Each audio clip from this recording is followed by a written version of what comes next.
Um, this one here has to do with what we're doing today, okay? An invisible sneeze droplet may contain 200 million germs, right? So 200 million, if you think about it, it's 200 followed by 6 zeros, right? And then it says our hand sanitizer kills 99.99% of germs, right? That's what it says on the hand sanitizer. So what does that mean? That means that 0.01% of germs, it's not killing those 0.01%, right? So this person takes 200 million, multiplies it by 0.01 of a percent. So technically you need to divide this by 100, right? And the person says, ew. And I think that number got cut off. So here's for you the math. One more zero. 3, 6, 2. So 200 times 0.0001, because the decimal will shift over, hold on, 1, 2 places. So 3 zeros. Yeah, 3 zeros and a 1. So that's how many germs are still alive. 20,000 germs are still alive. So that's just one droplet. So imagine now several droplets fall on you or on your hands. So wash your hands, okay? Don't get sick over Christmas break. It sucks when that happens. All right, let's go and do a little bit of review. This is honestly great. I can't remember when, I don't know when they start teaching these things. My guess is grade 6, 7, 8, somewhere in there. Probability can be expressed in 4 ways. Fraction, decimal, percentage, and words, okay? You need to know that. Now, this is where it gets a little confusing, okay? So let's say, I'm not kidding you, the province could say, write 1/3 as a decimal. Honestly, like that's a freebie. You should ace that one. So what you need to do is you need to take your fraction and just divide them, divide the numbers, top divided by bottom, and I will tell you for now, we're just going to say this is what our screen is showing us. Okay, this is our screen. And you got to go back to the screen and then kind of go off on to, let's say you want to state this as a decimal, we round to 2 decimals, right? So you would take this number and say, well, if I cut this at 2, right, I need to look at the third one. It doesn't affect my second decimal, so this would just be 0.33. Got it? Now, you got to go back to your screen if you want to state it as a percentage. So this is what is on my screen right now. I'm going to multiply it by 100. Okay? That is 33.33% if you round it to 2 decimals there. What a lot of students do is they take the decimal here. If you were to multiply this by 100, the 0.33, you get 33%, correct? This is wrong. You would lose half a mark. It's rounded incorrectly. So don't go off of the rounded answer and then go percentage. Go back to your screen, multiply that by 100, and then round to 2 decimals. I'm only saying this because sometimes the province says, state this as a decimal and percentage, and some students go 30.33, you get the mark there, but then they go 33%, you lose half a mark if you did that. So don't go from here to here, always go back to your screen and then figure it out from there. Words, this is kind of cheating, but they accept this if it ever happens. 1 out of 3. You can actually write out 1 and you can write out 3 if that makes you feel better. Go for it, but that's fine. Okay, you tried this one right now, 2/7. If the province asks you, state it as a decimal, percentage, and words, could you do that? It should take you, so the second one will be a lot more information there for you. 2/7. If I just go 2 divided by 7, let's write everything down here. Right, this is your screen. And then you take that and you round it to 2 decimals. So this would be 0.29. Okay, there's a 5 bumps that to a 9. That would be the correct way to answer. I go back to my screen and I multiply this by 100 and round that to 2 decimals. That'd be 28.57. And make sure you have percent symbol or else you lose half a mark as well. So just got to make sure when you multiply by 100, put that percentage on there. And this is just 2 out of 7. Okay? Oh, you're still copying that? So let's fill out that table there real quick. I'm too busy. Too busy right now. So let's say we have a table and we're going from fraction to decimal to percentage or vice versa. Okay? Here's what I'm going to tell you. When you get to your decimal, right, you just have to go to, in order to go to percentage, you multiply that by 100. So let's go ahead and do that. If you multiply this by 100, you get 19.2%. It's okay to have just 0.2 if it's not dollars. I think most of you would be comfortable going between decimal and percentage. But this is the one a lot of students struggle with. So just pay attention to how I do it. I count the number of decimal places. Okay? So there's 3 decimals. So you go 1 followed by 3 zeros. Because this would be the tenths, hundredths, thousandths. Right? And so this is really 192 thousandths. Okay? So I basically make the 3 numbers up top match the zeros at the bottom. And then you know you're doing this right. And here's the trick that I'm going to show you today. Some of you may know this already. The province does not give you marks for reducing. No, like you're not going to lose marks for reducing. You're not going to get marks for reducing. However, they may give you a multiple choice question where this would not show up. They would say, what is this as a fraction? And you would think it's this, and it wouldn't show up. So then you're kind of stuck.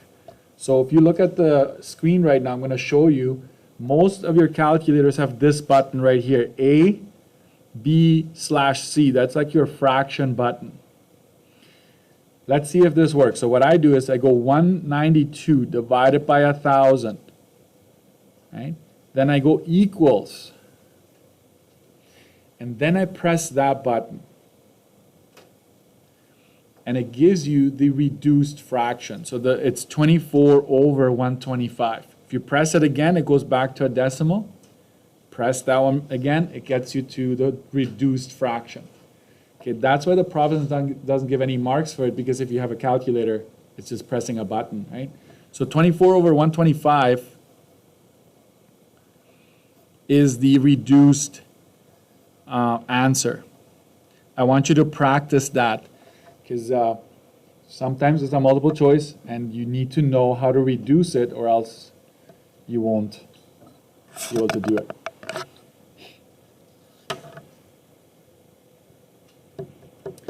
Now, so now the second row starts at the percentage, so we got to go this way. We're going to divide by 100 to go from here to here. If you divide that by 100, you get 0.3575, like that. And then how are you going to do this one? There's 4, right? 4 places. There are 4 places here. So I need 1 followed by 4 zeros. Okay. 4 places. That's basically every 0 is taking care of one of the decimal places. Over, you put the entire value up top, 3575. Let's see, it may be that the calculator cannot reduce it. If it cannot reduce it, it just gives you the same answer that you had before. So I'm going to go with 3575 divided by 1 followed by 4 zeros. And then I'm going to press that button, and that is your reduced fraction, 143 over 400.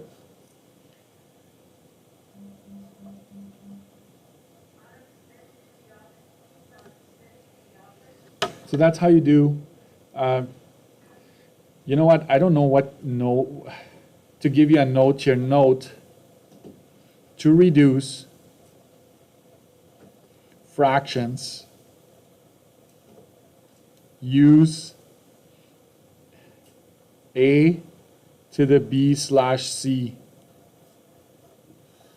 That's all I'm going to say there. If you need a note on that, if you need a reminder, that's how you do it.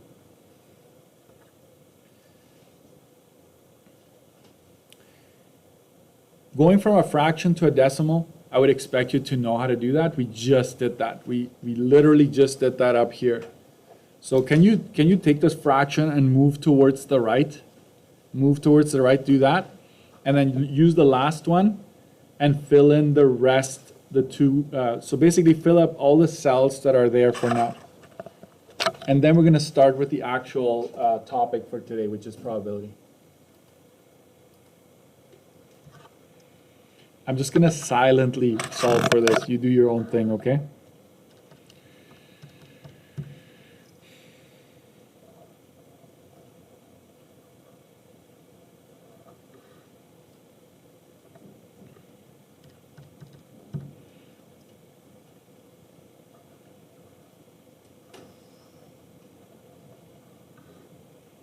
This is what you get for the first two. Because remember, you go back to your screen. When you divide this, how about we do that under here? On my screen, I get that. So if you want it as a decimal, you can technically just take two decimals and just write 0.78. Yeah, go ahead.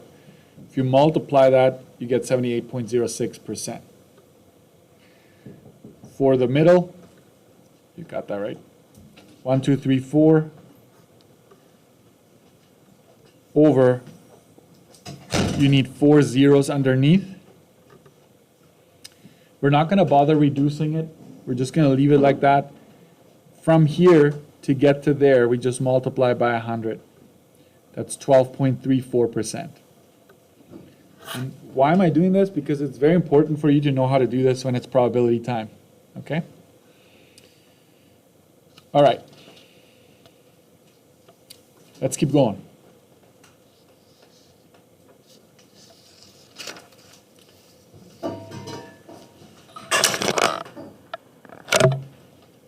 I'm going to hold on with a deck of cards.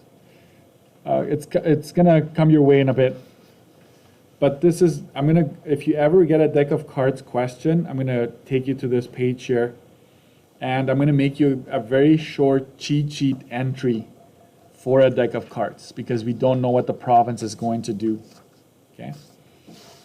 All right, let's go to page 5. Probability. Here we start. This is the start of the unit officially. I just give you a little refresher. Probability is the likelihood of something happening. And this, I would like you to, this formula is not on your formula sheet, so this is in a nutshell what probability is the number of favorable outcomes divided by the total possible outcomes that are present. Okay? Most of the time I'll be stating it as a fraction. I'm going to keep it as a fraction, but sometimes we'll turn it into a decimal percentage. Another key concept to remember is here. I know this is a little complicated, but just try to follow along. It's more complicated than what it actually is, this notation here. But the probability of an event happening and, right, adding probability of an event not happening is 100% or 1. Okay? And so the notation is probability of the event and probability of the event not happening. Make sure there's a nice little bar on top. Anytime you have a little bar or a tick, it means probability against or not happening. Okay? But we know that both of these combined always give us 100% or 1. Okay? Heads or tails? It landing on heads or landing on tails, right? Happening, heads happening or heads not happening. That's going to be 50 and 50, right? 100%.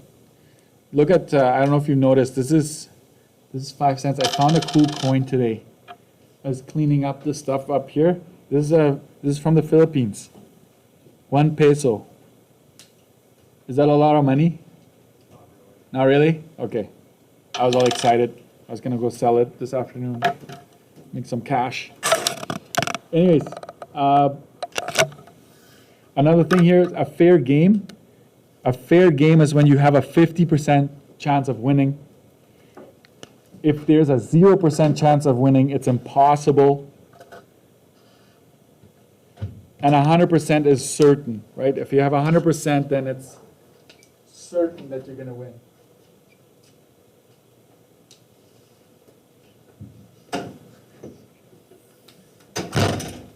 Okay. So that's one thing. Total, when the total is provided, it's easy. I will put down easy. Take it easy. There are 20 students in Mr. D's class. He knows that 7 of those students drive a car to school. Let's do our first probability. State the probability of a random student driving to school. So probability of driving, don't let this scare you. To be honest, you don't even need this. On an exam, test, quiz, AC, you do not need to write this down. You just have to do this following part.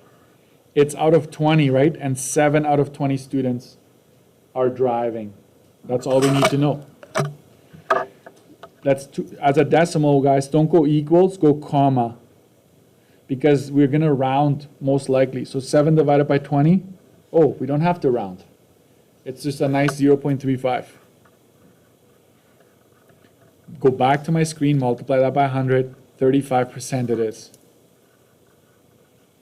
So that's a probability of a student driving, random student being pulled, 35%. What about the probability of not driving to school? This is where I'm going to use that weird notation.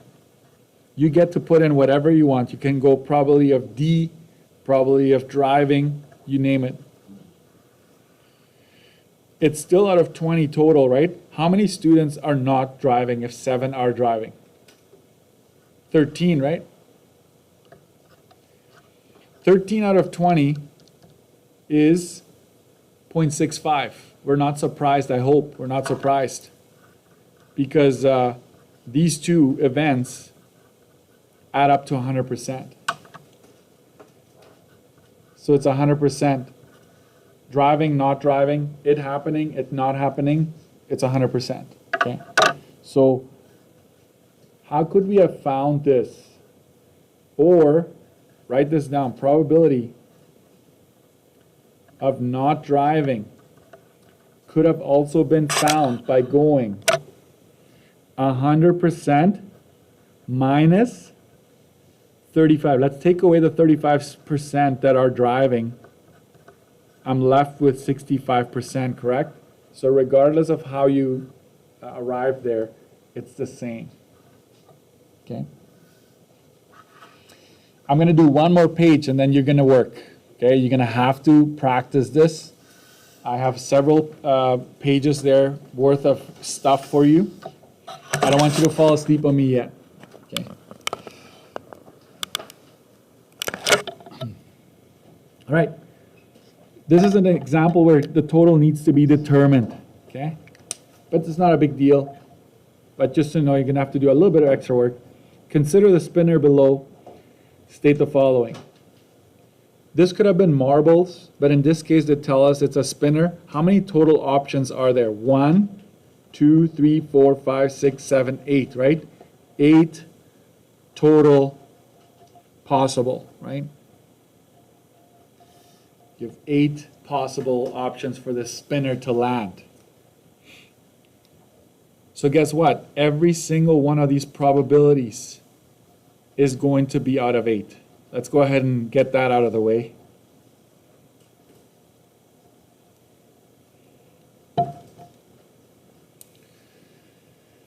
What's the probability of it landing on red? You count the reds, right? There's 1, 2, 3. There's 3 options here. I'm just going to leave it as a fraction. I'm not going to bother with a decimal right now. I just care about this. 3 over 8. Probability of it landing on a yellow. There's only one yellow section, right? So it's 1 out of 8. Probability of blue. We've got 2 blue sections. 2 out of 8. What does this mean? The bar on top? Not yellow. Okay. So you've got 2 options. If 1 is yellow, then 7 are not yellow, correct? So you can just go straight up 7, or you can say, out of the 8, I'm going to take away the 1 yellow. Hold on. That's 7 out of 8. You done? Yeah. I'll take both.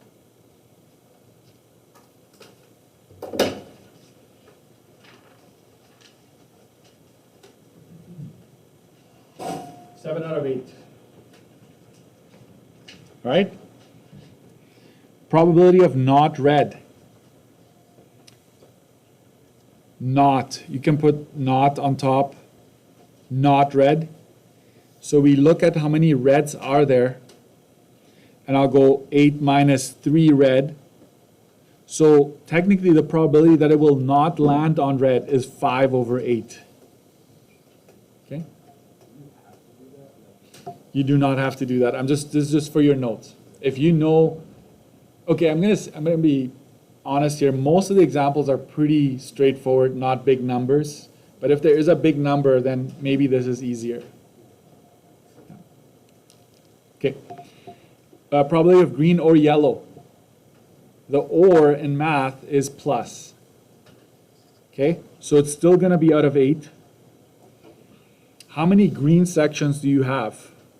You've got 2, right? 2 are green. So we're considering those 2 or the yellow one. There's only 1 yellow section. So it's just 2 green plus 1 yellow. So you just combine them. So there's a 3 out of 8 chance that it's going to land on either one of those. You got to grab that one. Yeah. Blue or red, it's still out of 8. There are 2 blue and 3 red. So it's 5 out of 8. So or is plus. If it ever says or, just add them up. Okay? So this is going to guide you later on. Let's keep going here for the predictions. This is the one last formula for today that you're going to add. Okay? Make sure you highlight this, and maybe after I'm done here, before you start, you add the probability formula and you add the prediction formula. Did you know that AutoPack kind of predicts how many accidents there will be this winter, this snow season? They base it on what happened last year or last 2-3 years. So they're like, oh, we had, there's a 1 in every 80 cars is going to result in an accident or a crash this winter. So they're going to predict, based on there being 2 million cars in Manitoba, they're going to predict how many cars are going to have an accident. So that's exactly what's happening here. Okay? So when you make a prediction, we use the small probability. Okay? We use our small probability to extrapolate. Have you ever heard that word? Extrapolating, you're going extra. You're going beyond what you currently know. Or you forecast. You're saying what's going to happen in the future. Are you going to be bang on correct? No. But you're going to kind of estimate what's going to happen in the future. So, if you were to spin the spinner above 350 times, how many times would it land on yellow? You should recognize, oh, this is a lot of times that we're spinning. We're predicting here. We go probability of yellow times the greater sample size. Like this is a big sample of 350 spins. So we're going to go like this. Prediction is going to be probability of yellow times 350. That's basically what we're going to do. And what is the probability of it landing on yellow? It was 1 out of 8, correct? And you just multiply it by 350. You grab your calculator, you go 1 divided by 8, you multiply that by 350, and you get 4375. Can it land 43.75 times? No. So we have to, in this case, we have to round to a whole number. What would you round that to? 44 or 43? The province says it's okay with either one. But you've been taught to round up if the decimal after is bigger than like 5 or greater. So let's just round up. In this case, it'd be totally fine. So in 350 spins, we are expecting it to land on yellow 44 times.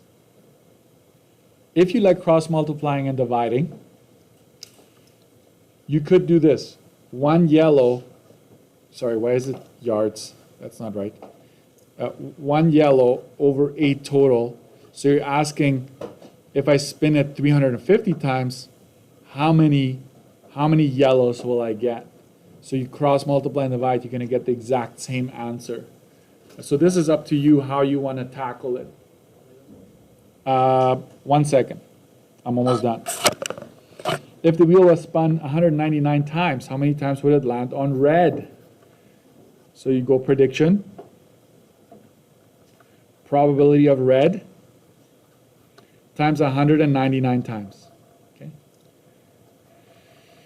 It will land on red. The probability of that happening is 3 out of 8. And we just multiply 3 over 8 by 199. If you do that, you get 74.625. We can't have that, so we're going to round up. So 75 times. Question, do you think this is accurate? Do you think this would actually happen if I asked one of you, hey, can you spin it 199 times? Can you record it for me? It actually would. The only time that's not true is like a casino, if they're cheating, if they have it like skewed that it doesn't land on the color, obviously then you're cheating, then it's not going to happen. But if everything is good, if the spinner is like non-biased and you're flicking at the same speed every single time, this is actually gonna happen. You wanna try it? I'll bring spinners tomorrow. You do 350 times till your fingers are blue, right? I'm just kidding. You're not gonna have to do that. Well, let me ask you this. How many times, if I flip this coin, would you expect it, if I flip this 1,000 times, how many times will it land on heads, you think? If I do this 1,000 times, how many times will it land on heads? Isn't it 500 times? Because there's a 50% chance that it's going to land on heads. And so you're making a prediction. What's the probability of it landing on heads? 1/2. Spinning it 1,000 times, or flipping it 1,000 times, you would multiply it by 1,000. So this would give you 500. Would that actually happen? Yes. If you do the same thing every time, right? You keep flicking it at the same time and it's the same person that does it without bias or anything like that. There's people that are able to make it land the same way every time. That's not what we're talking about. This is random. Like if we randomly don't even care and just flip it, this is what we're expecting to happen, okay? All right. Stop talking. I agree. So, watch this. There's actually a bunch of stuff that I would expect you to complete. So I'm going to say everything to 15. Let's see how far we get today. So go to the top of page 7 and just say 7 to 15. A lot of these are quick. You just have to put down numbers and then you move on, okay? I will post the answer key and you can check whether or not you're on the right track. Tomorrow, we'll already start with odds, okay?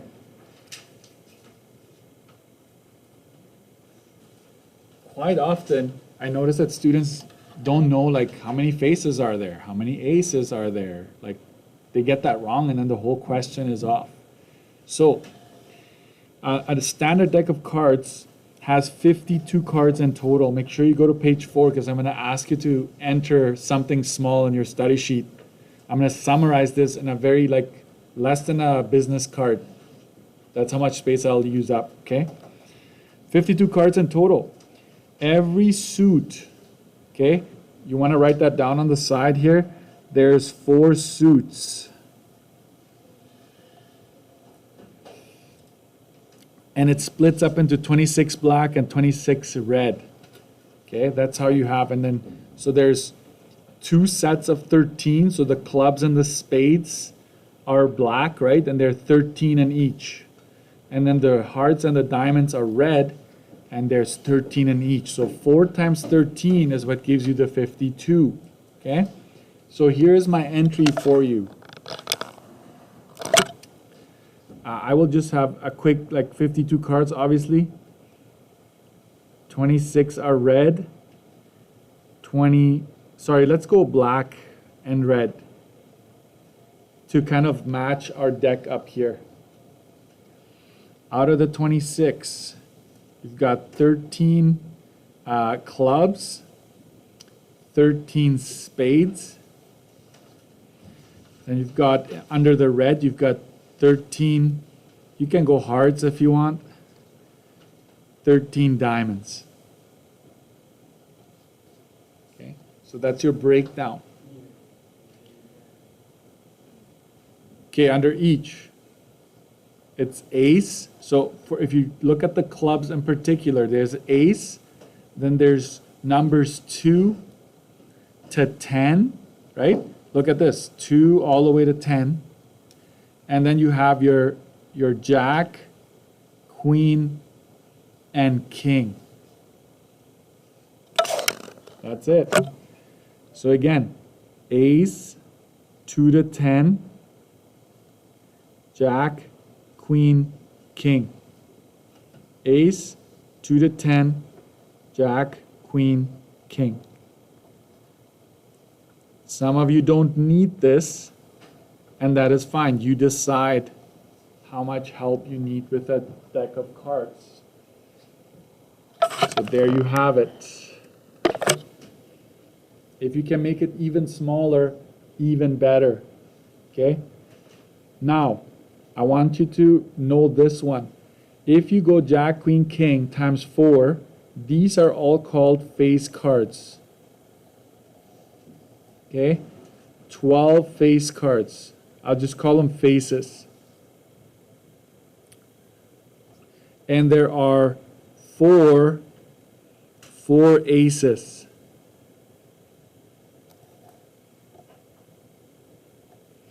And what do we call these ones here, 2 to 10? These are called numbered. Yikes.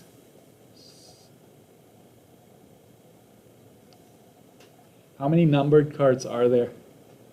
52 minus 4 aces, we're down to 48. Minus 12 faces, we're down to 36. So there are 36 numbered cards. Okay? That's it. This is all I'm going to give you for a deck of cards if you need it.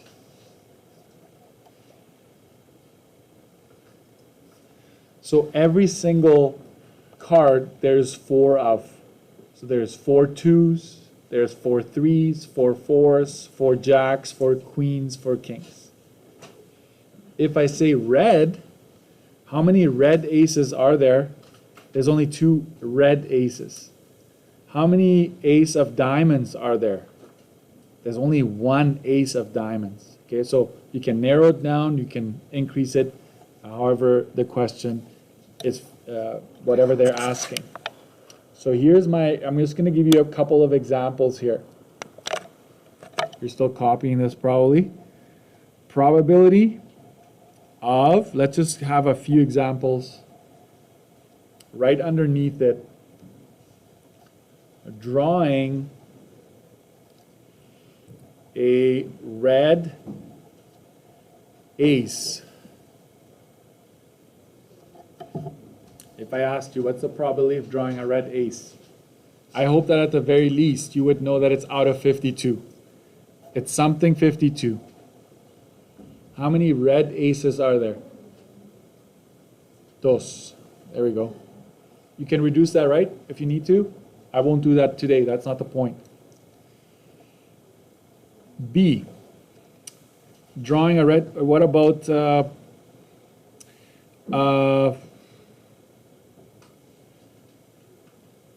red face card? Drawing a red face. I hope you would know. Oh, this is a deck of cards out of 52. How many red faces are there? 6. There's 6. There's 12 in total. When you're talking color, there's half and half. So there'll be 6 out of 52 that are red. Okay. If you need a little reminder, how I came up with 6 is there's 12 faces. 6 are red, 6 are black. Okay? Let's see if you can do this one. Face card that is clubs, that is part of the clubs. How would you do that one? It's out of 52. A face card that is a club.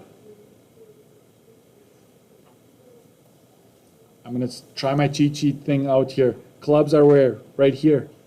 So how many faces are in the clubs? Only 3. There's only 3 face cards that belong to the club clan, right? So 3 out of 52.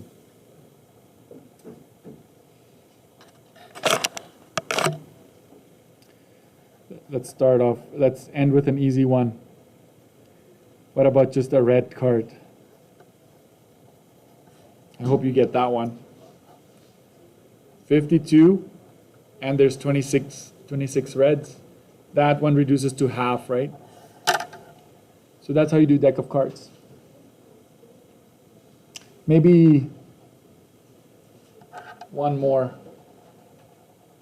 I don't have a lot of room here. What if I asked you this?